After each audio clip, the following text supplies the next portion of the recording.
ప్రేమ ఇదిగో ధనులార భావంబు నందిలియరే. సమస్త దేశములారా యెహోవాకు ఉత్సాహధ్వని చేయుడి, సంతోషముతో యెహోవాను సేవించుడి.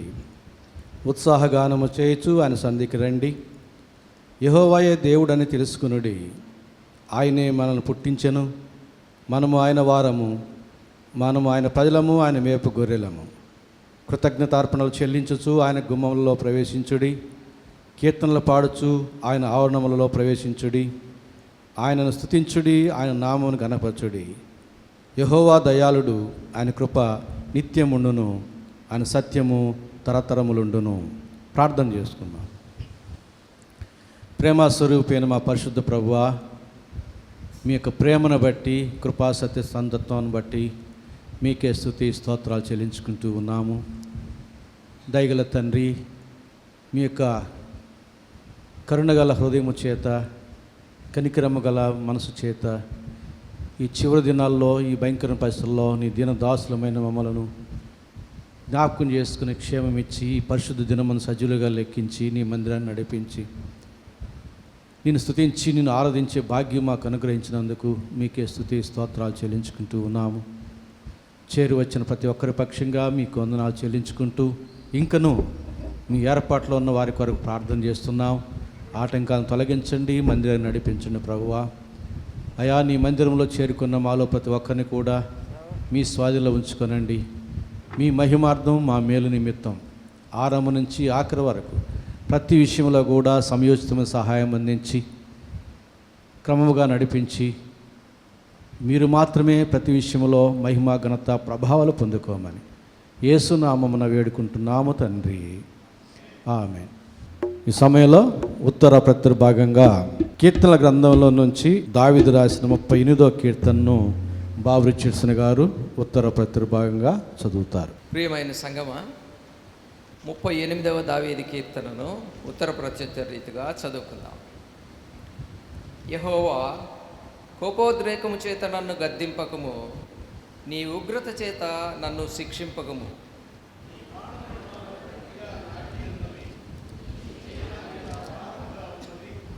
నీ కోపాగ్ని వలన ఆరోగ్యము నా శరీరమును విడిచిపోయెను. నా పాపమును బట్టి నా ఎముకలలో స్వస్థత లేదు.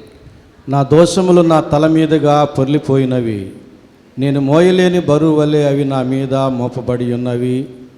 నా మూర్ఖత వలన కలిగిన నా గాయములు దుర్వాసన గలవై స్రవించుచున్నవి. నేను శ్రమ చేత మిక్కిలి కృంగి ఉన్నాను, దినమెల్లా దుఃఖాక్రాంతుడనై సంచరించుచున్నాను. నా నడుము తాపముతో నిండి ఉన్నది, నా శరీరములో ఆరోగ్యం లేదు.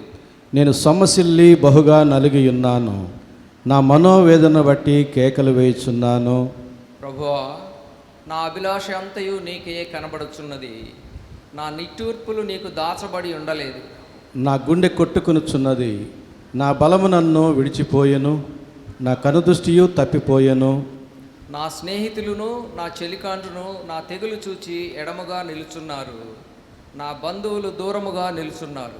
నా ప్రాణము తీయ జూచువారు ఉరులు ఒడ్డుచున్నారు, నాకు కీడు చేయ జూచువారు హానికరమైన మాటలు పలుకుచు దినమెల్లా కపటోపాయములు పనుచున్నారు. చెవిటివాడనైనట్టు నేను వినక ఉన్నాను, మూగవాడనైనట్టు నోరు తెరచుట మానితిని. నేను వినలేని వాడనైతిని, ఎదురు మాట పలుకలేని వాడనైతిని. యెహోవా, నీ కొరకే నేను కనిపెట్టుకొని ఉన్నాను. నా కాలు జారిన ఎడల వారు నా మీద అతిశయపడుదురని నేను అనుకొనుచున్నాను. ప్రభువా, నా దేవా, నీవే ఉత్తరమిచ్చెదవు. నన్ను బట్టి వారు సంతోషించకపోదురుగాక. నేను పడబోనట్లున్నాను, నా మనోదుఖము నన్నెన్నడూను విడువదు. నా దోషమును నేను ఒప్పుకొనుచున్నాను, నా పాపమును గురించి విచారపడుచున్నాను. నా శత్రువులు చురుకైన వారును బలవంతులునయ్యున్నారు, నిర్హేతుకముగా నన్ను ద్వేషించువారు అనేకులు. మేలునకు ప్రతిగా వారు కీడు చేయుచున్నారు, నేను ఉత్తమమైన దాన్ని అనుసరించున్నందుకు వారు నాకు శత్రువులైరి. యెహోవా, నన్ను విడువకము, నా దేవా, నాకు దూరముగా నుండకము. రక్షణకర్తవైన నా ప్రభువా, నా సహాయమునకు త్వరగా రమ్ము. ఒక పాట పల్లవి 2 చరణాలు పాడుతుంది, తర్వాత స్టాలిన్, ఆ తర్వాత చివరిగా కోడి సురేంద్ర బాబు వచ్చి చివరికి ఒక పాట పాడి వినిపిస్తాడు. నీవు లేని రోజు అసలు రోజే కాదయా, నీవు లేని బ్రతుకు అసలు బ్రతుకే కాదయా.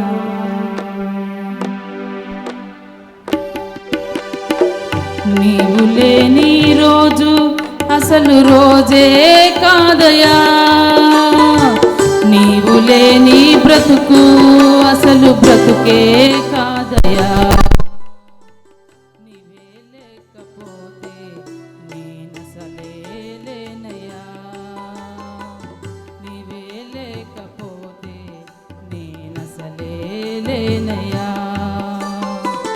నీవు లేని రోజు అసలు రోజే కాదయా, నీవు లేని బ్రతుకు అసలు బ్రతుకే కాదయా.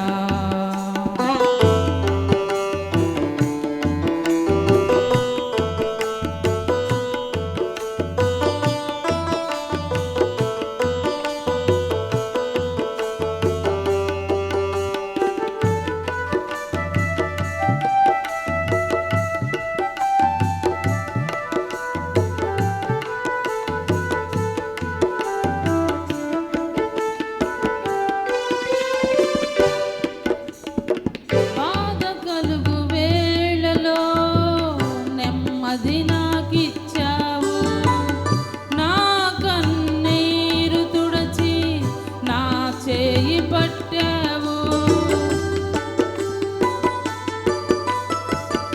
బాధ కలుగు వేళలో నెమ్మది నాకిచ్చావు, నా కన్నీరు తుడచి నా చేయి పట్టావు. నన్ను విడువనన్నావు, నా దేవుడైనావు. నన్ను విడువనన్నావు, నా దేవుడైనావు.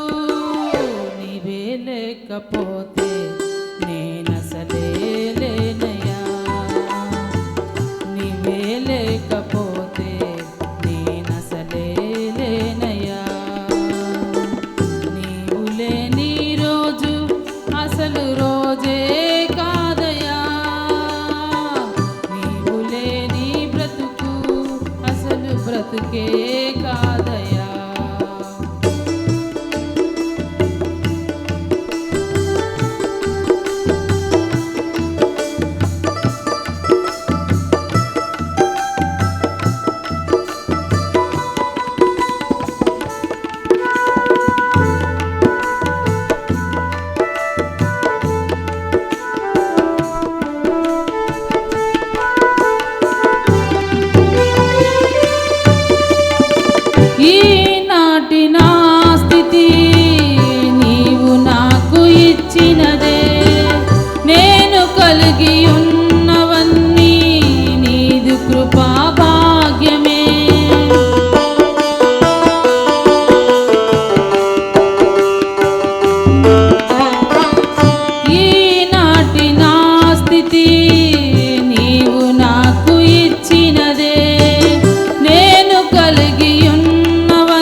ఆశ్రయుడా నా యేసయ్యా స్తుతి మహిమ ప్రభావము నీకేనయ్యా.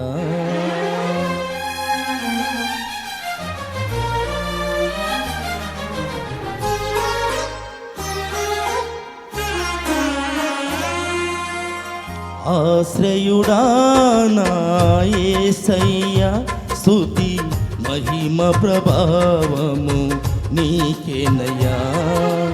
ఆశ్రయుడా నా యేసయ్యా స్తుతి మహిమ ప్రభావము నీకేనయ్యా. విశ్వవిజేతవు సత్యవిదాతవు నిత్య మహిమకు ఆధారము నీవు. విశ్వవిజేతవు సత్యవిదాతవు నిత్య మహిమకు ఆధారము నీవు.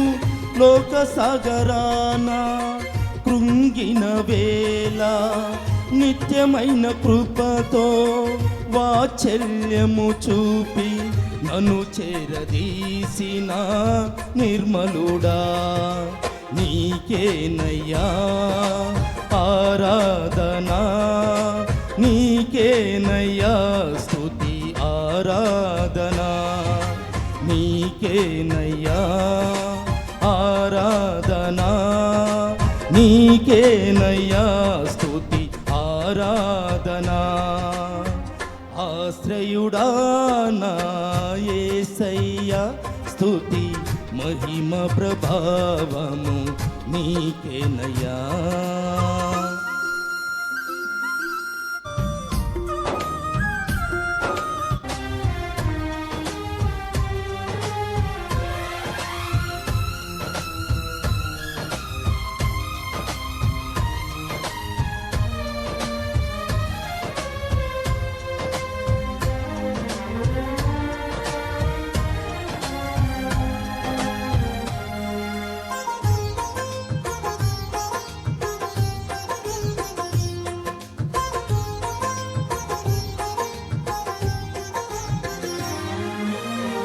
తెల్లని వెన్నెల కాంతివి నీవు, చల్లని మమతల మనసే నీవు.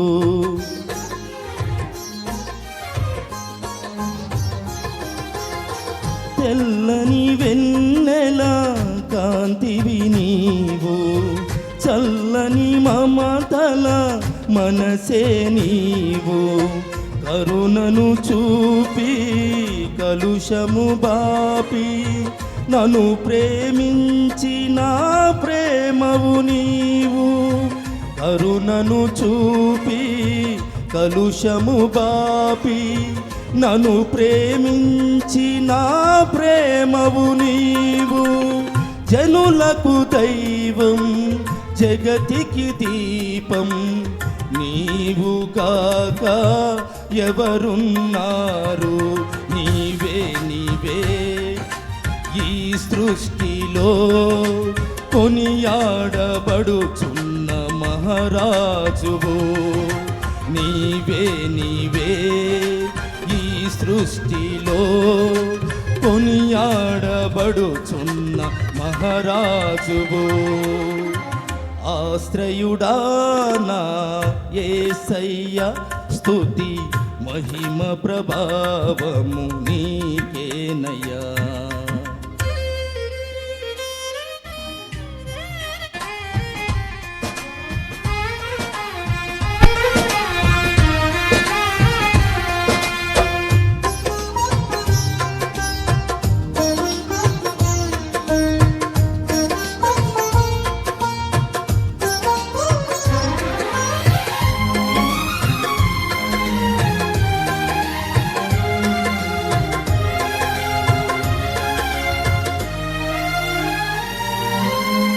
జీవిత దినములు అధికములగునని వాగ్దానము చేసి దీవించితివి.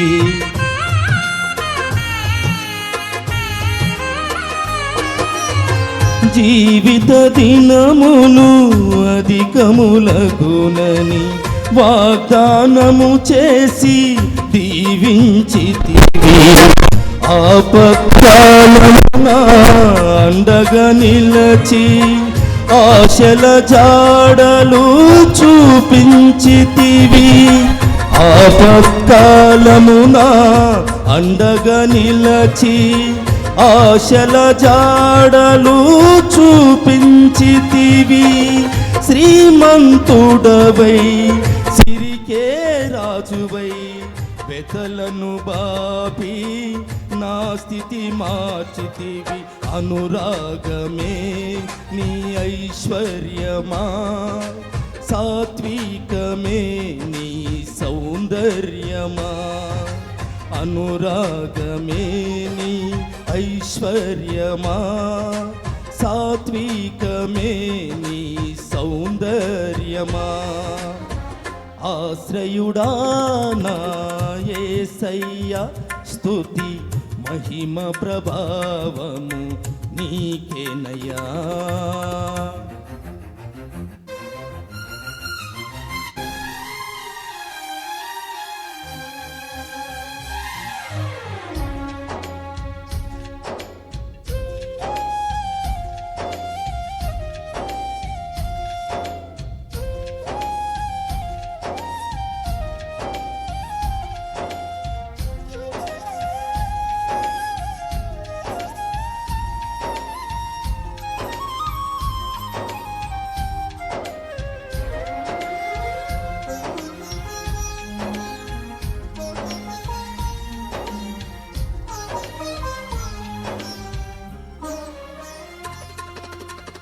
నీ చిత్తముకై అరుణోదయమున అర్పించెదను నా స్తుతి అర్పణ.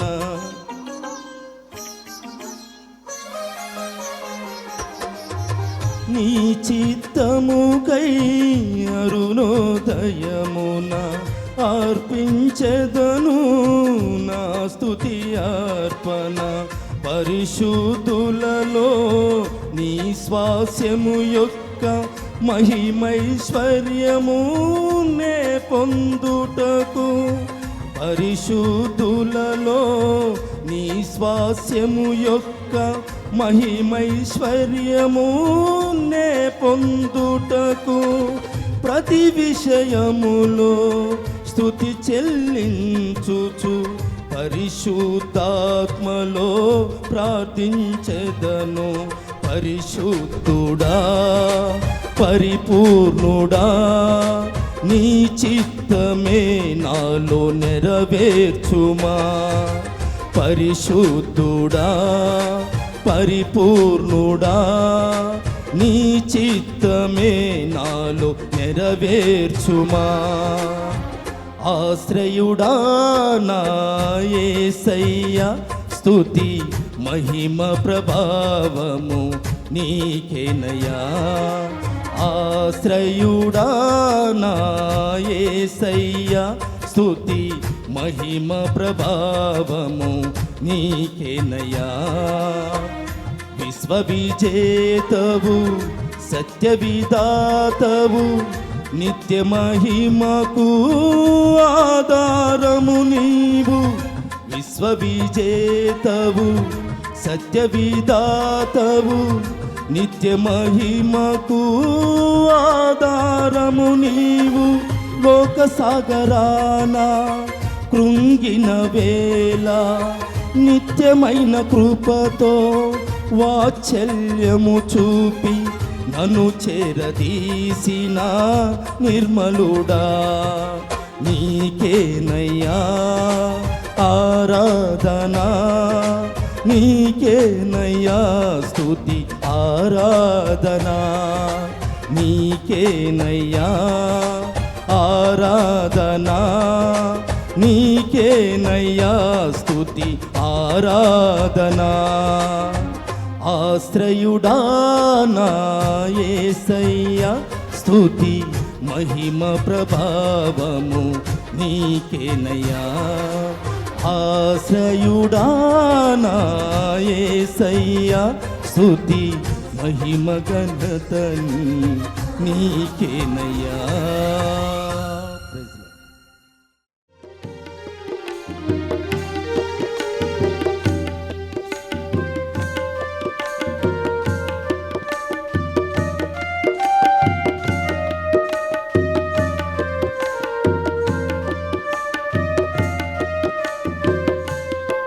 కల్వరి గిరిపై సిలువ భారం భరించితివా, ఓ నా ప్రభువా, నా పాపముకై నీ రక్తమున సిలువపై అర్పించితివా. కల్వరి గిరిపై సిలువ భారం భరించితివా, ఓ నా ప్రభువా.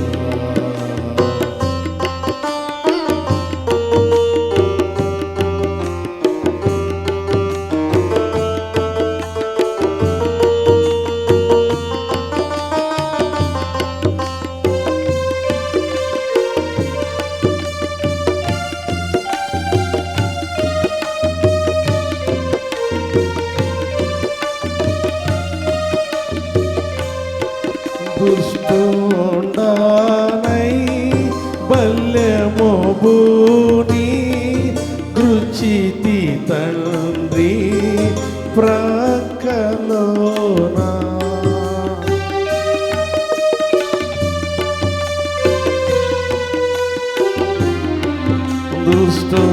దుష్టుండానై బల్యము భూని రుచితి తండ్రి ప్రక్కలోనా. ఏకవేసి నీదు ప్రాణం సిలువపైన అర్పించితివా. ఏకవేసి నీదు ప్రాణం సిలువపైన అర్పించితివా. కల్వరి గిరిపై సిలువ భారం భరించితివా, ఓ నా ప్రభువా.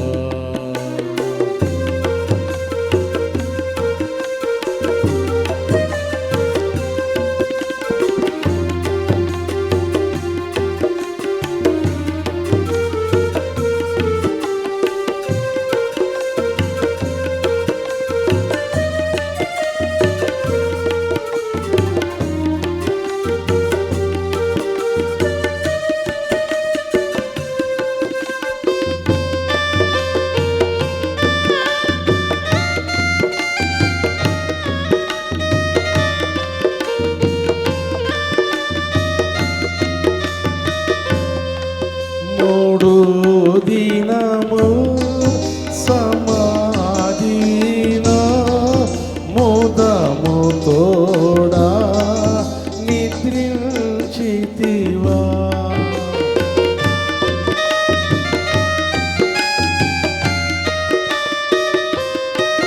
మూడు దినము సమాధిలో ముదము తోడా నిద్రించితివా.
నిరీక్షించెదను నిరాకడకై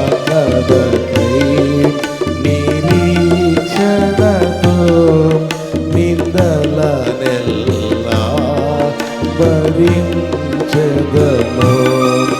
కల్వరి గిరిపై సిలువ భారం భరించితివా ఓ నా ప్రభువా నా పాపముకై నీ రక్తమును సిలువపై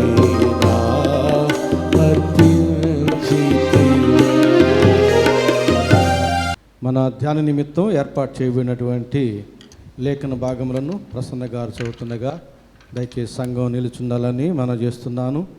యోహాను సువార్త 12వ అధ్యాయం 1వ వచనం నుంచి 11వ వచనం వరకు ఉన్న వాక్య భాగం. నేటి ధ్యాన నిమిత్తం ఏర్పాటు చేయబడిన వాక్య భాగము యోహాను సువార్త 12వ అధ్యాయం 1వ వచనం నుంచి 11వ వచనం వరకు చదువుకుందాం.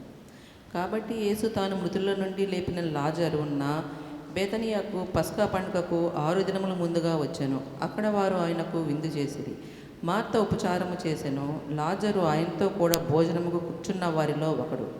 అప్పుడు మరియా మిక్కిలి విలువగల అచ్చ జటామాంసి అత్తరు ఒక సేరున్నర ఎత్తు తీసుకొని యేసు పాదములకు పూసి తల వెంట్రుకలతో ఆయన పాదములు తుడిచెను.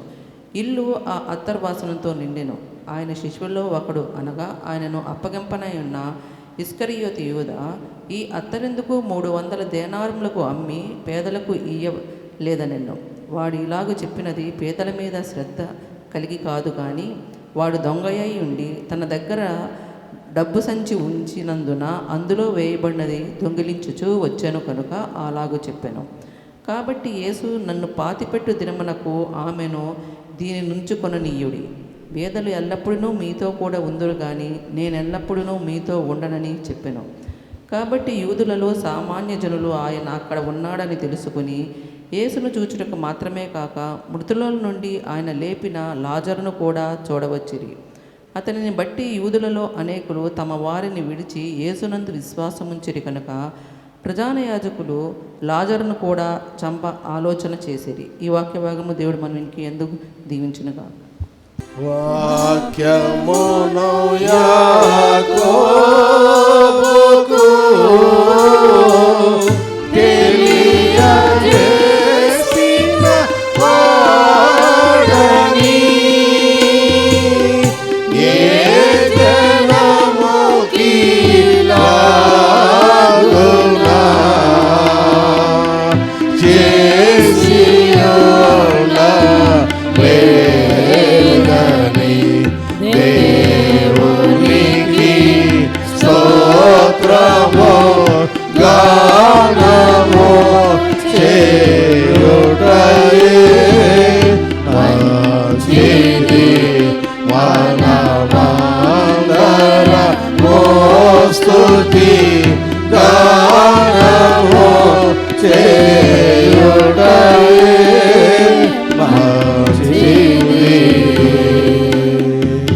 దయచేసి ప్రభునందు ప్రియులారా, మన ప్రభు అయిన యేసుక్రీస్తు నామములో మీకు అందరికీ శుభములు తెలియజేస్తూ మిమ్మల్ని స్వాగతిస్తూ ఉన్నాను.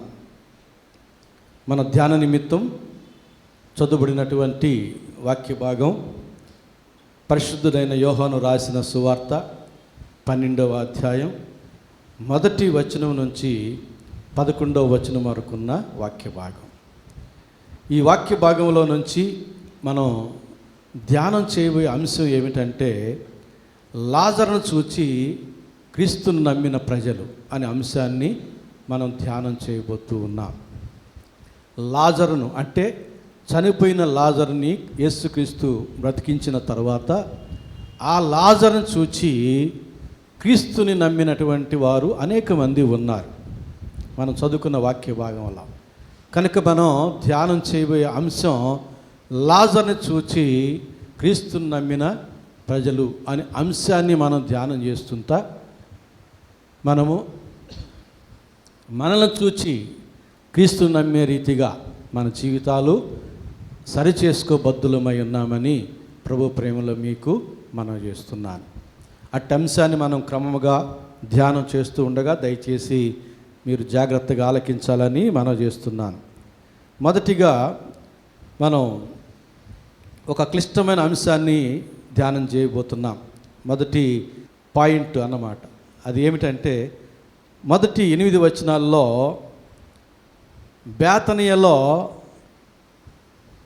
మరియా, లాజరు సహోదరి అయిన మరియా యేసు ప్రభువుకి అత్తరు పూసి ఆమె తల వెంట్రుకలతో తుడిచినటువంటి సందర్భం. ఇలాంటి సందర్భాలు ఇంచుమించు 4 సువార్తల్లో ఉన్నాయి.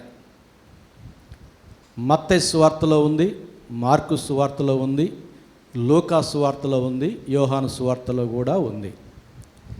అయితే కొంచెం వేరువేరుగా ఉంటూ ఉన్నాయి. ఈ 4 సువార్తల్లో ఉన్నటువంటి స్త్రీ ఒకరేనా లేక వేరువేరు స్త్రీలా అనేది కూడా సంశయమే. ఇప్పుడు క్షుణ్ణంగా మనం ధ్యానం చేయబోతున్నాం, విషయాన్ని గ్రహించుకోబోతున్నాం కనుక జాగ్రత్తగా ఆలకించాలని మనం చేస్తున్నాను. యోహాను సువార్త 12వ అధ్యాయం మొదటి 8 వచనాల్లో పస్కా పండుగకు 6 దినముల ముందు యేసు ప్రభు బేతనియకు వచ్చాడు. వచ్చినప్పుడు మరియ మార్త ఇంటికి వెళ్ళాడు. మార్త ఉపచారం చేస్తూ ఉంది. లాజరు ఆయనతో కూడా భోజనానికి కూర్చున్నాడు. అప్పుడు మిక్కిలి విలువగల అచ్చజటా మాంసి అత్తరు ఒక సేరున్నర ఎత్తు తీసుకొని యేసు పాదములకు పూసి తన తల వెంట్రుకలతో ఆయన పాదములు తుడిచెను. ఇది మీరు మనసున పెట్టండి. బేతనియలో మార్త లేక లాజరు సహోదరి అయిన మరియా అచ్చజటా మాంసి అత్తరు ఒక సేరున్నర ఎత్తు తీసుకుని వచ్చి యేసు పాదములకు, అది గుర్తుపెట్టుకోండి, యేసు పాదములకు పూసి తల వెంట్రుకలతో తుడిచెను. అప్పుడు మనకు తెలుసు ఆ ఇల్లు అంతా అత్తరతో నిండింది, అత్తర వాసనతో. శిష్యుల్లో ఒకడు వచ్చి ఇది ఎందుకు 300 దీనారాలకు అమ్మి పేదలకు ఇయ్యొద్దు అంటాడు. అందుకు యేసు ప్రభు ఏమన్నాడంటే 7వ వచనంలో, కాబట్టి యేసు నన్ను పాతిపెట్టు దినమునకు ఆమెను దీన్ని ఉంచుకొననీయుడి. ఏం చెప్పాడు యేసు ప్రభు? నన్ను పాతిపెట్టు దినమునకు దీనిని ఆమెను ఉంచుకొనియండి. మీరు అమ్మి ఆ డబ్బులు పేదలకు ఇవ్వడం కాదు. పేదవారు ఎప్పుడు ఉంటారు, మీకు వీలైనప్పుడల్లా వారికి సహాయం చేయొచ్చు. నేను ఎప్పుడు ఉండను. కాబట్టి దీన్ని మీరు అమ్మవద్దు, అలాగే దీన్ని ఖర్చు చేయొద్దు. ఇప్పుడు దాన్ని అలాగే ఉంచండి. ఏదో కొంత పూసింది సేరున్నర ఎత్తులో, మిగిలింది అలాగే ఉంచండి. దాన్ని ఏం చేయాలి? యేసు ప్రభు పాతి పెట్టినప్పుడు ఆ వస్త్రాలు చుట్టుతారు, సుగంధద్రవ్యాలు అన్నీ కూడా పూసి వస్త్రాలు చుట్టి పాతి పెడతారు. అప్పుడు ఆ యొక్క అత్తరు పూయడానికి ఆమెను దాన్ని ఉంచుకొనియుడి అని చెప్పాడు. ఇది యోహాను సువార్తలోని సంఘటన. మత్తయి సువార్తలోని సంఘటన చూద్దాం. మత్తయి సువార్త 26వ అధ్యాయం 6వ వచనం నుంచి 13వ వచనం వరకున్న వాక్య భాగం. యేసు బేతనియలో, ఇక్కడ కూడా బేతనియ పట్టణంలోనే యేసు ఉన్నాడు. అయితే లాజరు మరియ మార్తల ఇంటిలో కాదు, కుష్ఠరోగి అయిన సీమోను ఇంట ఉన్నప్పుడు. బేతనియలో లాజరు మరియ మార్తల ఇల్లు ఒక్కటే కాదు ఉండేది, చాలా ఇల్లు ఉంటాయి. యేసు ప్రభు అక్కడ కూడా చాలా అద్భుతాలు చేశాడు కనుక బేతనియలోనే ఉన్నాడు మత్తయి సువార్తలోని సంఘటనలో. అయితే కుష్ఠరోగి అయిన సీమోను ఇంట ఉన్నాడు, అంటే అతను బాగు చేసి ఉన్నాడు గనక అక్కడ ఉన్నాడు. అప్పుడు ఒక స్త్రీ, యోహాను సువార్తలేమో మరి అన్నాడు, ఇక్కడేమో ఒక స్త్రీ మిక్కిలి విలువగల అత్తర బుడ్డి తీసుకొని ఆయన యొద్దకు వచ్చి, యోహాను సువార్తలేమో అచ్చ జటామాంసి అత్తరు అన్నాడు, ఇక్కడేమో మిక్కిలి విలువగల అత్తరు తీసుకుని వచ్చి ఆయన భోజనమునకు కూర్చుండగా దానిని ఆయన తల మీద, యోహాను సువార్తలో పాదములకు పూసి, ఇక్కడ తల మీద పోసి, ఇక్కడ మిక్కిలి విలువైన అత్తరు, అక్కడ అచ్చ జటామాంసి అత్తరు. ఇక్కడ కుష్ఠరోగి అయిన సీమోను ఇంట, అక్కడ లాజరు ఇంట. ఊరు మాత్రం ఒకటే, ఇక్కడ అక్కడ బేతనియ. ఆ తేడాని మనం గుర్తించుకోవాలి. తల మీద పోసెను. శిష్యులు చూచి కోపపడి, ఈ నష్టం ఎందుకు, దీన్ని గొప్ప వెలకు అమ్మి బీదలకు ఇవ్వవచ్చునే అని. యేసు ఆ సంగతి తెలుసుకుని, ఈ స్త్రీ నా విషయమై ఒక మంచి కార్యము చేసెను, ఈమెను మీరేలా తొందర పెట్టుచున్నారు? బీదలు ఎల్లప్పుడూ మీతో కూడా ఉన్నారు కానీ నేను ఎల్లప్పుడూ మీతో కూడా ఉండను. ఆమె ఈ అత్తరు నా శరీరం మీద పోసి నా భూస్థాపన నిమిత్తము దీనిని చేసెను. అక్కడ ఏం చెప్పాడు? నన్ను పాతిపెట్టుటకు ఆమెను దీన్ని ఉంచుకుని అన్నాడు. ఇక్కడ ఏమంటున్నాడు? భూస్థాపన నిమిత్తం ఈమె చేసింది అన్నాడు. ఈమె అత్తరు ఎక్కడ పోసింది? యేసుప్రభు శరీరం మీద, తల మీద పోసింది. యోహాను సువార్తలోని మరియా పాదములకు పూసింది. పాదములకు పూసిన ఆ అత్తరేమో భూస్థాపన దినము వరకు ఉంచుకొని అప్పుడు వాడండి అన్నాడు. ఇక్కడేమో నా భూస్థాపన నిమిత్తం ఆమె నన్ను అభిషేకించింది అన్నాడు. చూసారా? నా భూస్థాపన నిమిత్తం దీన్ని చేశాను. ఇది మత్తయి సువార్తలోని విషయం. మార్కు సువార్త 14వ అధ్యాయం, మార్కు సువార్త 14వ అధ్యాయం 3వ వచనం నుంచి 9వ వచనం వరకు. మత్తయి సువార్త, మార్కు సువార్తలోని సంఘటన ఒకటే, స్త్రీ ఒకటే, జరిగిన విషయం కూడా ఒకటే, యేసు చెప్పిన విషయం కూడా ఒకటే, వేరు వేరు కాదు. చూడండి, మార్కు సువార్త 14వ అధ్యాయం 3వ వచనం. ఆయన బేతనియలో కుష్ఠరోగి అయిన సీమోను ఇంట. మత్తయి సువార్తలో కూడా అదేనా? బేతనియ కుష్ఠరోగి అయిన సీమోను ఇంట కూర్చుండి ఉన్నప్పుడు ఒక్క స్త్రీ, మత్తయి సువార్తలో కూడా ఒక స్త్రీ అన్నాడు, పేరు చెప్పలేదు. ఒక స్త్రీ మిక్కిలి విలువగల అచ్చజటామాంసి. మత్తయి సువార్తలేమో మిక్కిలి విలువగల అన్నాడు, ఇక్కడ కొంచెం కలిపాడు. మిక్కిలి విలువగల అచ్చజటామాంసి అత్తరు బుడ్డి తీసుకుని వచ్చి ఆ అత్తరు బుడ్డి పగలగొట్టి ఆ అత్తరు ఆయన తల మీద, మత్తయి సువార్తలోని స్త్రీ కూడా తల మీదే పోసింది, తల మీద పోసింది. అయితే కొందరు కోపపడి, ఈ అత్తరు ఈలాగు నష్టపరచనేలా, ఈ అత్తరు 300 దేనారముల కంటే ఎక్కువ వెలకు అమ్మి బీదలకు ఇవ్వవచ్చునని చెప్పి ఆమెను గూర్చి సణుగుకొనిరి. అందుకు యేసు ఇట్లనెను, ఈమె జోలికి పోకుడి, ఈమెను ఎందుకు తొందర పెట్టుచున్నారు? ఈమె నా ఎడల మంచి కార్యము చేశాను. బీదలు ఎల్లప్పుడూ మీతోనే ఉన్నారు, మీకు ఇష్టమైనప్పుడల్లా వారికి మేలు చేయవచ్చును, నేను ఎల్లప్పుడూ మీతో ఉండను. ఈమె తన శక్తి కొలది చేసి నా భూస్థాపన నిమిత్తము నా శిరమును ముందుగా, మెస్సీ అంటే అభిషిక్తుడు, అభిషిక్తుడినే అభిషేకించిన స్త్రీ. మత్తయి సువార్తలో, మార్కు సువార్తలోని స్త్రీ. అయితే దేని కొరకు? భూస్థాపన కొరకు అభిషేకించింది. యోహాను 10:36లో తండ్రి ప్రతిష్ఠ చేసి ఈ లోకాన్ని పంపించాడు అన్నాడు. రక్షణ కార్యార్థమై యేసు ప్రభుని తండ్రి దేవుడు అక్కడ అభిషేకించాడు పరలోకంలో. ఇక్కడ ఈ స్త్రీ అభిషేకించింది అభిషిక్తుడినే భూస్థాపన నిమిత్తం. మత్తయి సువార్త, మార్కు సువార్తలోని స్త్రీ ఒకటే, తల మీదే పోయడం జరిగింది. యేసు ప్రభు కూడా నా భూస్థాపన నిమిత్తం ఆమె చేసింది అంటున్నాడు. కాబట్టి మత్తయి సువార్తలో, మార్కు సువార్తలో ఉన్నటువంటి యేసు ప్రభు బేతనియలో కుష్ఠరోగి అయిన సీమోను ఇంట ఉన్నాడు. ఒక స్త్రీ వచ్చింది, మిక్కిలి విలువైన అచ్చజటామాంసి అత్తరు తెచ్చింది, తల మీద పోసింది. యేసు ప్రభు అన్నాడు, నన్ను ఆమె నా శరీరాన్ని అభిషేకించింది. దేని కొరకంటే భూస్థాపన నిమిత్తము. ముందుగానే అభిషేకించేసింది. యోహాను సువార్తలోని మరియా చనిపోయిన తర్వాత అభిషేకించాలి ఆ అత్తరు, అందుకోసం దాన్ని అట్లా ఉంచుకోమన్నాడు. అలాగే లూకా సువార్తలో కూడా మరొక సంఘటన ఇలాగే ఉంటుంది. లూకా సువార్త 7వ అధ్యాయం 37వ వచనం 38వ వచనం. ఆ ఊరిలో ఉన్న పాపాత్మురాలైన ఒక స్త్రీ, ఇక్కడ స్త్రీ అన్నాడు కానీ దానికి ముందు ఒక విశేషణం వాడాడు. ఏమిటది? పాపాత్మురాలైన ఒక స్త్రీ యేసు పరిసయ్యుని ఇంట భోజనం కూర్చున్నాడని తెలుసుకుని, ఇప్పుడు యేసు ఎక్కడున్నాడు? కుష్ఠరోగి అయిన సీమోను ఇంట కాదు, లాజరు ఇంట కాదు, పరిసయ్యుని ఇంట ఉన్నాడు. వచ్చిన స్త్రీ ఎలాంటిది? పాపాత్మురాలైన ఒక స్త్రీ వచ్చింది. వచ్చి ఒక బుడ్డిలో అత్తరు తీసుకుని వచ్చి వెనుక తట్టు ఆయన పాదముల యొద్ద నిలువబడి ఏడ్చుచు కన్నీళ్లతో ఆయన పాదములను తడిపి తన తల వెంట్రుకలతో తుడిచి ఆయన పాదములు ముద్దు పెట్టుకొని ఆ అత్తరు వాటికి పూసెను. ఆయన పిలిచిన పరిసీడు అది చూచి.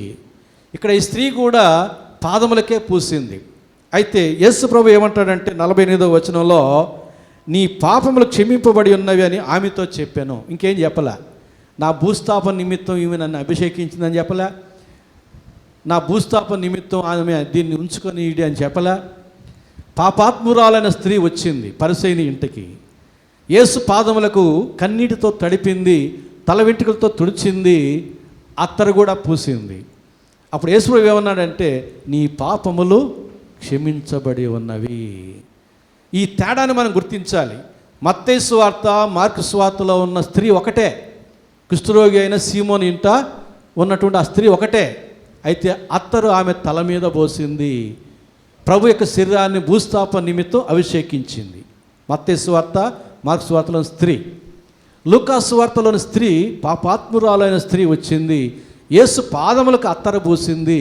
యేసు ప్రభు చెప్పిన మాట, నీ పాపములు క్షమించబడి ఉన్నవి. ఇది ఒక ప్రత్యేకమైన సంఘటన. యోహాను సువార్తలో మనం చదువుకున్నాం. అక్కడ బేతనీలోనే ఉన్నాడు యేసు ప్రభు, లాజరు ఇంట ఉన్నాడు.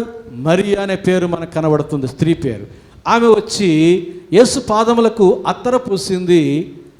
యేసు ప్రభు చెప్పిన మాట ఏమిటంటే, నా భూస్థాపన నిమిత్తం ఆమె దీన్ని ఉంచుకొన నీయుడి. కాబట్టి 4 సువార్తల్లో ఉన్నటువంటి సంఘటనలు 3 వేరు సంఘటనలు. ఒకటేమో భూస్థాపన నిమిత్తం, రెండవది పాప క్షమాపణ నిమిత్తం, మూడవది భూస్థాపన నిమిత్తము ఉంచుకోవాల్సినటువంటి అత్తరు. మొదటిదేమో భూస్థాపన నిమిత్తం అభిషేకించేసింది, అయిపోయింది. రెండోదేమో పాప క్షమాపణ నిమిత్తం అయిపోయింది. మూడవదేమో భూస్థాపన నిమిత్తం ఇంకా జరగలే, దాన్ని ఉంచుకొని అన్నాడు. ఈ తేడాలు మనం గుర్తించాలి. ఈ 4 స్వార్థల్లో ఉన్నటువంటి సంఘటన ఇంచుమించు ఒకటిగానే ఉంటూ ఉండగా కన్ఫ్యూజ్ కాకుండా మనం జాగ్రత్తగా అర్థం చేసుకోవాలని ప్రభు ప్రేమను బట్టి మీకు మనం చేస్తూ ఉన్నాను. ఈ యోహాను సువార్త 12వ అధ్యాయంలో మనం చూసినట్లుగా మరి ఆ స్త్రీ వచ్చి, మరియ వచ్చి యేసు ప్రభు యొక్క పాదములకు అత్తర పూసి ఆ తర్వాత యేసు ప్రభు చేత అభినందించబడింది. నా భూస్థాపన నిమిత్తం ఆమె దీన్ని ఉంచుకొననీయుడి అని చెప్పగా ఆ తర్వాత జరిగిన విషయం ఏమిటంటే చూడండి, తర్వాత 9వ వచనం 10వ వచనం. కాబట్టి యూదుల్లో సామాన్య జనులు ఆయన అక్కడ ఉన్నాడని తెలుసుకొని యేసును చూచుటకు మాత్రమే గాక మృతుల్లో నుండి ఆయన లేపిన లాజరును కూడా చూడవచ్చిరి. అతని బట్టి యూదుల్లో అనేకులు తమ వారిని విడిచి యేసునందు విశ్వాసముంచిరి. రెండో పాయింట్ ఏంటి? లాజరును చూచి యేసునందు విశ్వాసముంచిరి. అంటే లాజరు చనిపోయిన విషయం వాళ్ళకి తెలుసు. యేసు ప్రభు అతన్ని బ్రతికించాడన్న విషయాన్ని విన్నారు. లాజరును చూచి యేసును నమ్మిన వారిలో అనేక మంది యేసు ప్రభు లాజరు చనిపోయిన విషయంలో చూచిన వారుగా ఉంటారు. మరికొంతమంది యేసు ప్రభు లాజరును బ్రతికించినప్పుడు చూచిన వారుగా ఉంటారు. ఇప్పుడు లాజరు ఇంట ఉన్నాడు యేసు ప్రభు అని తెలుసుకొని సామాన్యమైన యూదులు అంటాడు. అక్కడ ఘనులైన వారు కాదు, ప్రత్యేకమైన వారు కాదు, సామాన్యమైనటువంటి యూదా ప్రజలు వచ్చి లాజరును చూశారు. అరే, చనిపోవడం మనం ఇతను చూసాం కదా, పాతి పెట్టడం కూడా చూసాం కదా, వారి యొక్క సహోదరులు ఏడుస్తుంటే మనం ఓదార్చాం కదా అని కొంతమంది, మరికొంతమంది యేసు ప్రభు సమాధి యొద్దకు వచ్చి రాతిని తొలగించమన్నప్పుడు మనం విన్నాం కదా, లాజరు బయటికి రా అన్నప్పుడు మనం విన్నాం కదా, ఈ లాజరే కదా వచ్చింది కట్లతో కూడా, కట్లు విప్పి ఆయన పోనీయడని చెప్పాడు కదా, ఈ లాజరే కదా అని మరికొంతమంది. చచ్చిన లాజరును చూసాం, సమాధి చేయబడిన లాజరును చూసాం, సమాధిలో నుంచి బయటికి వచ్చిన లాజరును చూసాం. ఇప్పుడు యేసు ప్రభుతో కూడా నీలాగా నాలాగా భోంచేస్తున్న స్థితిలో లాజరును చూస్తూ ఉన్నాం అని ఆ లాజరుని బ్రతికించినటువంటి యేసు ప్రభుని నమ్మినారు. చచ్చి బ్రతికిన లాజర్కి ఒక గుడి కట్టి లాజర్ బాబా అని పేరు పెట్టి ఆయన్ని ఆరాధించలే. ఈ రోజుల్లో చాలా జరుగుతున్నాయి కదా, నేను చనిపోయి బ్రతికాను, సమాధి, సజీవ సమాధి ఏదేదో వింటున్నా. ఆయన్ని బాబాని చేసి పూజించాల లాజర్ని. లాజర్ను చూశారు, యేసుని నమ్మారు.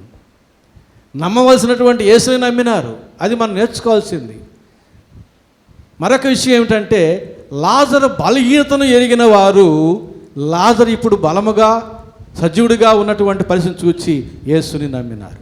ఎందుకంటే లాజరు చనిపోయిన స్థితిలో ఉన్న లాజర్ని బ్రతికించిన వాడు యేసయ్య అనే విషయాన్ని గ్రహించినారు గనక యేసు ప్రభుని విశ్వసించారు. అలాగే మనము కూడా పాపముల చేత అపరాధముల చేత చచ్చిన వారమై ఉండగా మనల్ని ఎరిగిన వారు చాలామంది ఉంటారు. ఉండరు? మన యొక్క పాప స్థితిని ఎరిగిన వారు, మన సంస్కృతం వినిన వారు ఎంతమంది, మన యొక్క చెడు క్రియలు చూచిన వారు ఎంతమంది, ఇంకా అన్ని తాగుబోతానము, నిద్రపోతానము, సోమరిపోతాను, ఇట్లాంటివి అన్నీ ఎరిగిన వారు, ఇంటి వారు, బంధువులు, బయట వారు, అందరూ ఎంతమంది, అపరాధముల చేత పాపముల చేత చచ్చిన వారమై ఉండగా చూచిన వారు ఎంతమంది. ఇప్పుడు ఆ బలహీనతలన్నిటినీ విడిచిపెట్టి యేసుప్రభు కృపలో దేవుని యొక్క దృష్టిలో సజీవముగా మనం జీవిస్తూ ఉంటే వారు మనం చూచి ఆశ్చర్యచకితులు అవుతారు. అరే, ఇతని నోటి వెంట ఇంతంతలా మాటలు విన్నామే, ఇప్పుడేంటి దయగల మాటలు వస్తున్నాయి, ప్రేమగల మాటలు వస్తున్నాయి, మంచి మాటలు వస్తున్నాయి, వినాలన్నా కూడా ఒక్క మాట కూడా ఆ మాటలు రావడం లేదే, ఎవరు ఇతన్ని మార్చింది? ఓ, యేసు ప్రభుని ఆయన ఆరాధిస్తున్నాడు, యేసయ్యా. అయితే ఎవరైతే వారు కూడా బాగుపడాలనుకుంటారో అట్టి వారిలో వారు కూడా నిన్ను చూచి యేసు ప్రభుని నమ్ముకుంటారు. అరే, ఇతను తాగి అటు ఇటు తుళ్ళుతూ నడుస్తూ ఉంటే చెయ్యి బట్టి నడిపించినాం కదా ఇంటి వరకు, ఇప్పుడేంటి ఇతడు చక్కగా నడుస్తున్నాడే, ఎప్పుడు కూడా మళ్ళీ ఆ నడక చూడలేదే, ఆ స్థితి చూడలేదే, ఏమైంది ఇతనికి? అయ్యా, ఏమైంది నీకు? ఈ మార్పు నీలో ఎట్లా వచ్చింది? మేము కూడా అట్లాగే మారాలనుకుంటున్నా. అయ్యా, యేసు ప్రభుని నమ్ముకున్నాను, నన్ను ఆయన మార్చాడని ఒక్క మాట నువ్వు చెబితే అది విని, అరే, నీవు పాపముల చేత అపరాధం చేత చచ్చిన స్థితిలో ఉండగా నేను చూచాను, ఇప్పుడు నీవు చక్కగా ఉన్నావు, నేను కూడా అట్లా బాగుపడాలనుకుంటూ ఉన్నాను, కాబట్టి నేను కూడా నీ యేసయ్యని నమ్ముకుంటాను. లాజరును చూచి యేసయ్య మీద విశ్వాసం ఉంచినటువంటి ప్రజలు ఎలాగో అలాగే నిన్ను నన్ను మనల్ని చూచి మన గతాన్ని ఎరిగినటువంటి వారు కూడా నేటి మన యొక్క మంచి స్థితిని ఎరిగిన వారు ప్రేరేపించబడాలి. నీలాగా, నాలాగా, మనలాగా యేసు యొద్దకు రావాలి. మన యొక్క మాటల ద్వారా కాదు, మన యొక్క జీవితము ద్వారా, మన యొక్క ప్రేమ ద్వారా, మన యొక్క మంచి ప్రవర్తన ద్వారా ఆకర్షితులు అవ్వాలి, యేసు యొద్దకు రావాలి. అది దేవుడు కోరుకుంటున్నాడు. అందుకే పౌలు కొరింథీయులకు రాసిన మొదటి పత్రిక 11వ అధ్యాయం 1వ వచనం అంటాడు, నేను క్రీస్తుని పోలి నడుచుకున్న ప్రకారం మీరు నన్ను పోలి నడుచుకునడి.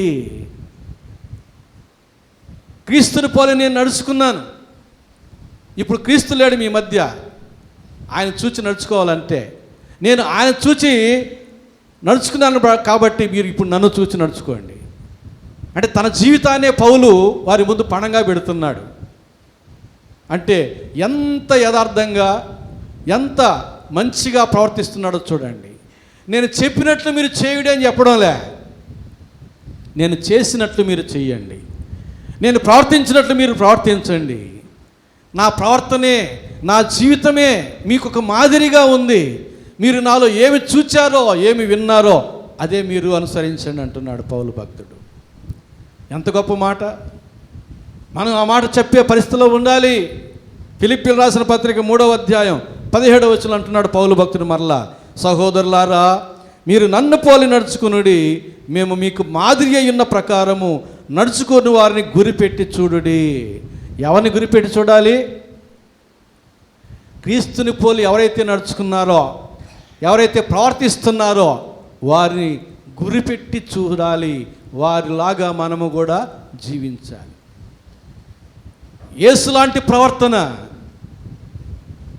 యేసు మాటలు చెప్పేవాళ్ళు చాలామంది ఉంటారు. యేసు మాటలే చెప్తారు, అంజూరు పండ్లు అమ్ముతారు. యేసు మాటలే చెబుతారు, చేతిగుడ్డలు అమ్ముతారు. యేసు మాటలే చెబుతారు, అన్నీ అమ్ముతారు. మనం చూస్తున్నాం, వింటున్నాం కదా. అది కాదు, అట్టివారిని గురిపెట్టమనలే. యేసులాగా ప్రవర్తించు వారిని గురిపెట్టి చూడుడి. మనకు కావాల్సింది ప్రవర్తన. కొనుగోలు అమ్మకం ఈ కాదు, ఈ మార్కెట్ వ్యాపారాలు కాదు. మనకు కావాల్సింది ఏమిటి? ప్రవర్తన. మంచి ప్రవర్తన కలిగి జీవిస్తూ ఉంటే దాని ఫలితం ఏమిటి? జీవమే. అందుకే యేసుప్రభువు నేనే మార్గం అన్నాడు, కానీ నేను కూడా మార్గం అనలేదు. ప్రపంచంలో మానవ చరిత్రలో యేసు ఒక్కడే పరలోకానికి వెళ్ళు రీతిగా ప్రవర్తించింది. మరి ఎవరి జీవితాన్ని అనుసరించినా వారు పరలోకమునికి వెళ్ళలేదు కనుక వారిలాగా అనుసరించి జీవించిన వారు కూడా పరలోకానికి వెళ్ళరు. యోహాను సువార్త 3వ అధ్యాయం 13వ వచనం చెబుతుంది, నేను మనిషి కుమారుడే పరలోకమును దిగి వచ్చిన వాడు తిరిగి మనిషి కుమారుడే పరలోకానికి వెళ్ళిపోయిన వాడు మరి ఎవడో లేడంటాడు. యేసు ప్రభు తప్ప మరి ఎవడో లేడు పరలోకానికి వెళ్ళినవాడు. కాబట్టి ఆయన ఏలాగ యేసు ప్రభు నడుచుకున్నాడో అలాగే నడుచుకుంటే మనం కూడా ఎక్కడికి వెళ్తామో? నరకాన్ని తప్పించుకుని పరలోకానికి వెళతాం. పౌలు అదే చెబుతున్నాడు, నేను క్రీస్తుని పోలి నడుచుకున్నాను కాబట్టి మీరు నన్ను పోలి నడుచుకునుడి. మీ ఎదుట మా జీవితం, మా ప్రవర్తన మాదిరికరంగా ఉంది కాబట్టి మీరు మమ్మును గురిపెట్టి చూడండి. అలాంటి వారిని గురిపెట్టి చూడండి. తక్కు టమారాలు చేసేటటువంటి వారిని కాదు, తక్కు టమారాలు చెప్పేటటువంటి వారి కాదు, వ్యాపారాలు చేసేటటువంటి వారిని కాదు. ప్రవర్తన యేసయ్య చెప్పిన ప్రవర్తన ఎవరిలో ఉందో వారిని గురిపెట్టి చూడండి. తిమోతికి రాసిన మొదటి పత్రిక 4వ అధ్యాయం 12వ వచనంలో పౌలు భక్తుడు తిమోతికి చెబుతున్నాడు, నీ యవనమును బట్టి ఎవడనూ నిన్ను తృణీకరింపనీయకము కానీ మాటలోను, ప్రవర్తనలోను, ప్రేమలోను, విశ్వాసములోను, పవిత్రతలోను విశ్వాసులు మాదిరిగా ఉండుము. ఎవరికి మాదిరిగా ఉండాలి? విశ్వాసులకు మాదిరిగా ఉండాలి. మాదిరికరమైన జీవితం. ఇంట్లో బిడ్డలకు మనం మాదిరికరముగా ఉండాలి. ఇంట్లో బిడ్డలకు మనము మాదిరికరం, మనం చూచి నేర్చుకుంటారు. చిన్నప్పటి నుంచి బిడ్డలు వాళ్ళకి మస్తిష్కం వికసించదు కాబట్టి మన మాటల్లోని పరమార్థం వాళ్ళు అర్థం చేసుకోలేరు. కమ్యూనికేషన్ అనే సబ్జెక్ట్లో మాకు ఇవన్నీ వస్తాయి. మొట్టమొదటి కమ్యూనికేషన్ తల్లికి బిడ్డకి గర్భంలో ఉన్నప్పుడే ఏర్పడుతుంది. గర్భంలో ఉన్న పిండ రూపంలో ఉన్న బిడ్డ యొక్క భావాలు తల్లి గ్రహిస్తుందట. ఆ కదలికలు అవన్నింటిని బట్టి ఆ బిడ్డని గ్రహిస్తుంది. అలాగే బిడ్డ చూచి నేర్చుకుంటాడు. ఎక్కువ పుట్టినప్పటి నుంచి చూస్తూ ఉంటాడు. మనం నడుస్తూ ఉంటాం, వాడి మనసులో ఒక ఆలోచన, నేను కూడా నడవాలి. మనం పరిగెత్తే చూస్తాడు, పని చేసేది చూస్తాడు, నేను కూడా అట్లాగే చేయాలి. వాడు చూసి ప్రయత్నం మొదలు పెడతాడు, పొర్లుతాడు, దోగాడతాడు, గోడ పట్టుకొని నిలబడతాడు. సంతోషంగా గోడ వదిలేసి తప్పటడుగు లేచి పడిపోతాడు. మరలా పడినా వాడి ప్రయత్నం మాత్రం మానడు. ఎందుకని? పుట్టినవాడిని చూస్తూ ఉన్నాడు. మనం మాట్లాడడం, మనం నడవడం, మనం పరిగెత్తడం, మనం పని చేయడం. వాడు కూడా మనలాగే. అంటే వాడికి మస్తిష్కం అప్పుడు వికసించి ఉండదు. మన మాటలను అర్థం చేసుకునే జ్ఞానం ఉండదు. చూచి నేర్చుకుంటాడు. ప్రారంభం నుంచి కూడా చూచి నేర్చుకోవడమే. కాబట్టి బిడ్డలు మనం చూచి నేర్చుకునేటువంటి వారు కాబట్టి వారి ఎదుట మనం ఎలాంటి వారమై ఉండాలి? మాదిరికరముగా ఉండాలి. మన మాటలు, మన క్రియలు, మన ప్రవర్తన బిడ్డల్ని మంచి మార్గంలో నడిపించేటటువంటిదిగా ఉండాలి. అది వారికి ఆశీర్వాదం. మనం చెడిపోయిన వారమై ఉండి కొంతమంది చెబుతుంటారు తల్లిదండ్రులు, అరే మేము ఏదో చెడిపోయినాం కానీ మీరైనా బాగా బతకండి రా అంటారు. ఎట్లా బతకదు? నువ్వేం నేర్పించావు? చిన్నప్పటి నుంచి చార్మినార్ సిగరెట్ తెమ్మనేవాడు మా నాయన. తెచ్చి ఒక తీసి జోగులో పెట్టుకుని మిగతాది ఇచ్చి నేను తాగి, అదేనా నాకు నేర్పించింది. మాదిరికరముగా విశ్వాసులకు మనము మాదిరికరముగా ఇంట బయట సంఘములో అందరికీ మనము ఒక మాదిరికరమైన వారముగా, అప్పుడే వారు మనల్ని గురిపెట్టుకుని జీవిస్తారు. అప్పుడే మనం వెళ్ళిన చోటికి వారు కూడా క్షేమంగా రాగలుగుతారు. అది ఇక్కడ మనం నేర్చుకోవాలి. లాజర్ని చూచి యేసునందు విశ్వాసం ఉంచిరి. లాజర్ బలహీనత ఏమిటో తెలుసు. లాజరు బాగుపడిన విషయము కూడా తెలుసు. చూచిన వారు వినిన వారు ఇప్పుడు ఆ లాజరుని ఆ రీతిగా బాగుపరిచిన యేసుని నమ్ముకుంటూ ఉన్నారు. మనం చూచి యేసుని నమ్మిన వారు ఒక్కరైనా జీవితంలో ఉండాలి. అంటే మన యొక్క పాప స్థితిని ఎరిగిన వారి ఎదుట మన యొక్క మంచి ప్రవర్తన ప్రదర్శించాలి. అప్పుడు వారు ఆకర్షితులై అంత మంచిగా మార్చిన యేసు యొద్దకు వారు కూడా వస్తారు.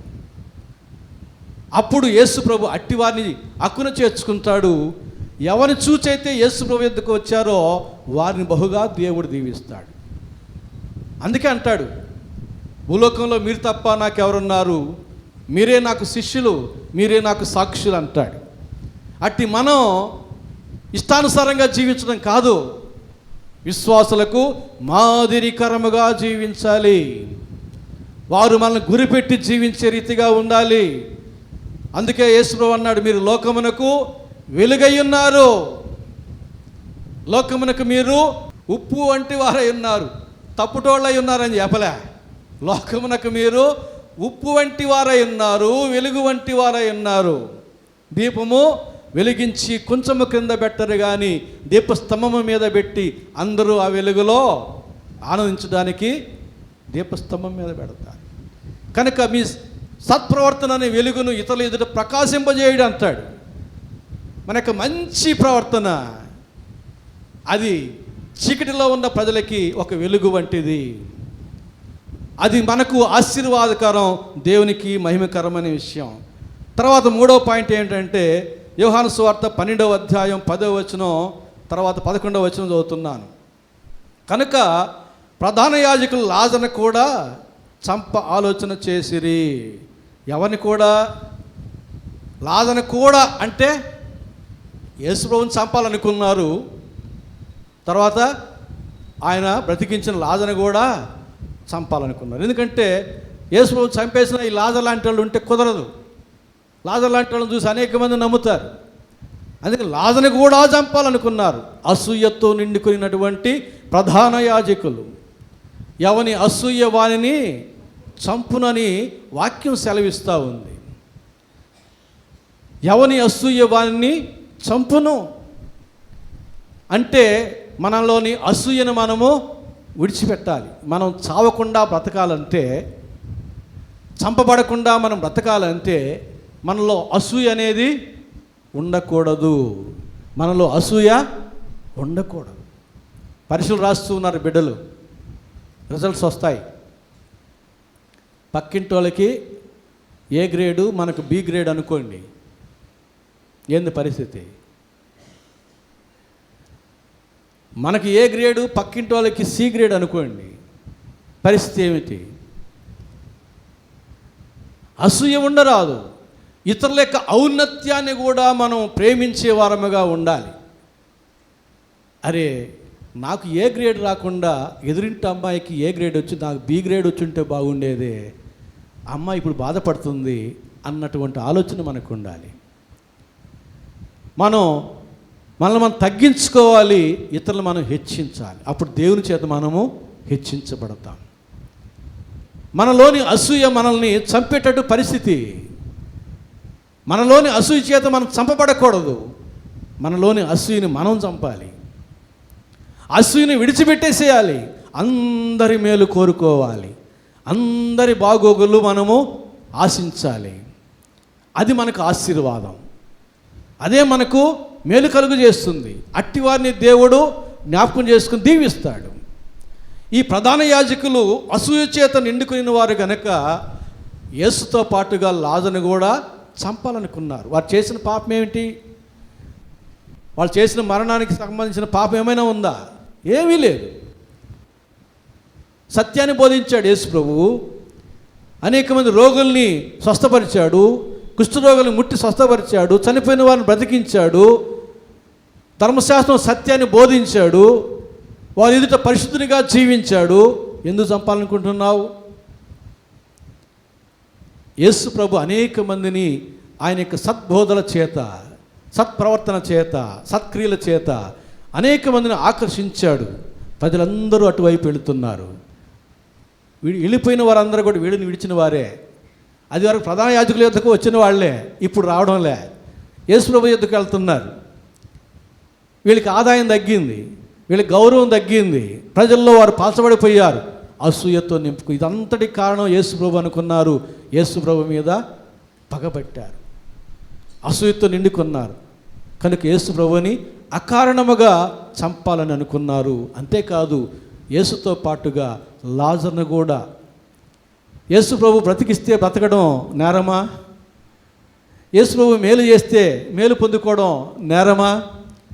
యేసుప్రభు మనల్ని, పాపులైన మనల్ని పరిశుద్ధులుగా మారిస్తే మన నేరమా? అది మన ఈ లోకంలో మంచివారముగా బ్రతకడం నేరమా? పాపమును విడిచిపెట్టి పవిత్రంగా జీవించడం నేరమా? ఎందుకు మనల్ని లోకం ద్వేషిస్తుంది?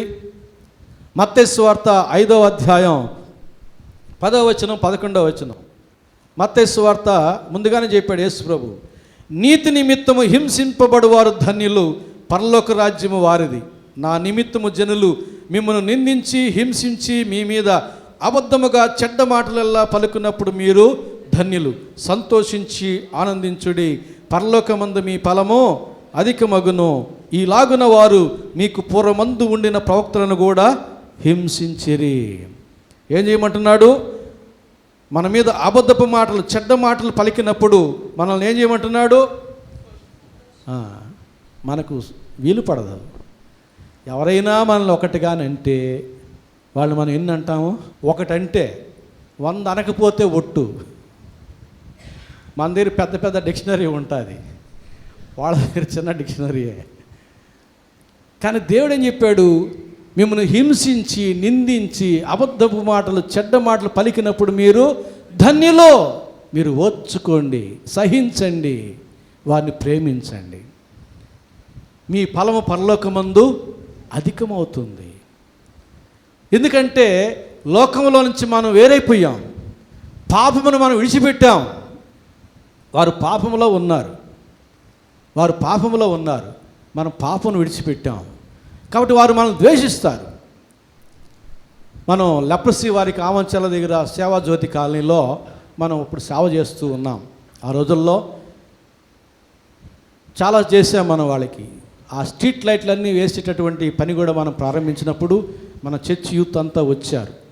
గుంటలు త్రవి స్తంభాలు నిలబెట్టడానికి ఎవరు రాలే, కూలి ఇస్తామన్నా కూడా, డబల్ కూలీ ఇస్తామన్నా కూడా రాలే. ఎందుకంటే సార్ వాళ్ళు అక్కడే అన్నీ చేస్తూ ఉంటారు, ఆ మట్టిలో మేము చేతులు పెట్టి ఆ మట్టిని లోడలేము, ఆ పని చేయలేము అన్నారు. ఆ సంగతి మన చర్చిలో నేను యూత్తో మాట్లాడినప్పుడు మేము వస్తాం పాస్టర్ గారు, మేము చేస్తామన్నారు. బిడ్డలు వచ్చారు, గుంటలు తవ్వారు, అక్కడ స్తంభాలు నిలబెట్టారు, చాలా రోజులు చేశాం.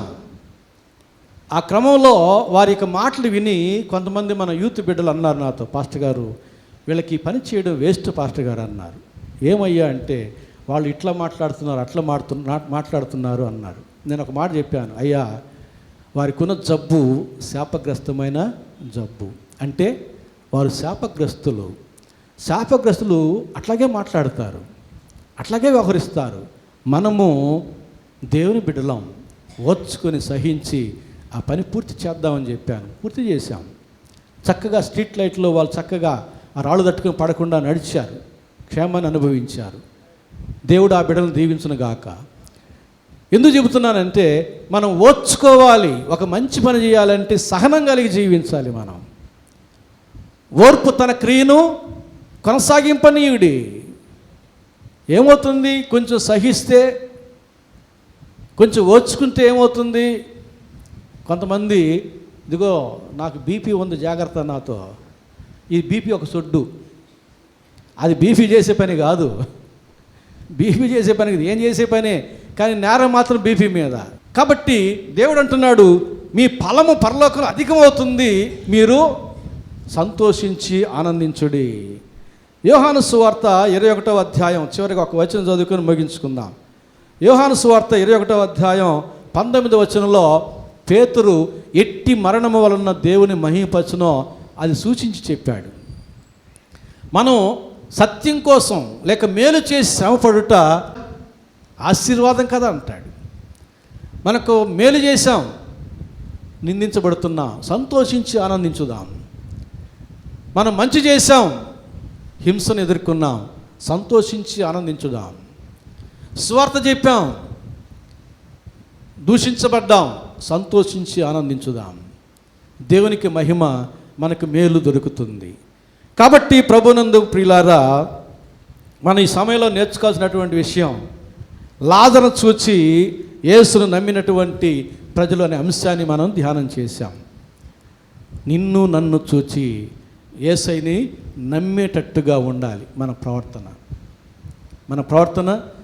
మన యొక్క వ్యవహారము అన్నీ కూడా మన యొక్క పాపపు జీవితాన్ని ఎరిగినటువంటి వారు నేటి మన మంచి జీవితాన్ని ఎరిగిన వారై ఏ రీతిగా మనం మంచిగా మార్చబడ్డామో గుర్తించి వారు కూడా మారాలని అనుకున్నప్పుడు మనలాగే వారు కూడా యేసు ప్రభువుని నమ్మినప్పుడు యేసు ప్రభు ఎంతగానో ఆనందించి అట్టివారిని బహుగా దీవిస్తాడు. అటు దీవెన, ఆశీర్వాదం, ప్రవర్తన దేవుడు మనకందరికీ దయచేయనుగాక. ఆమేన్. చిన్న ప్రార్థన చేసుకుందాం. ప్రేమ స్వరూపైన మా గొప్ప తండ్రి, పరిశుద్ధ ప్రభువా, మీ ప్రేమను బట్టి, మీ కృపను బట్టి మీ పాదసన్ని సమీపిస్తూ ఉన్నాం. నీ వాక్యమనే ఉదక స్నానంతో మనం శుద్ధీకరించారు. మీకే స్తుతి స్తోత్రాలు చెల్లించుకుంటున్నాం. ప్రభువా, కేవలం వినువారు మాత్రముగా ఉంటే మమ్మల్ని మేము మోసపుచ్చుకున్న వారం అవుతామని మీరు వాక్యంలో సెలవిస్తూ ఉన్నారు. కనుక నా తండ్రి, వినిన వాక్యం హృదయంలో భద్రపరచుకొని వాక్యాన్ని అనుసరించి జీవించి మా జీవితంలో ఇంకా నీకు ఆయాస్కర విషయాలు ఏవైతే ఉన్నాయో వాటిని తొలగించుకొని ఆత్మానుసారంగా పరిపూర్ణముగా మార్చబడి, నా ప్రభువా, మా పాపపు జీవితాన్ని ఎరిగిన వారు నేటి మా మంచి ప్రవర్తనను గుర్తించి మాలాగా వారు కూడా బాగుపడాలనుకున్నప్పుడు వారు మాలాగే నీ యొద్దకు వచ్చి నిన్ను సేవించి తద్వారా మిమ్మల్ని ఘనపరచడానికి, మేము మేలు పొందుకోవడానికి నీ కృపను మా పట్ల కనబరచమని యేసు నామమున వేడుకుంటున్నాము తండ్రి. ఆమేన్.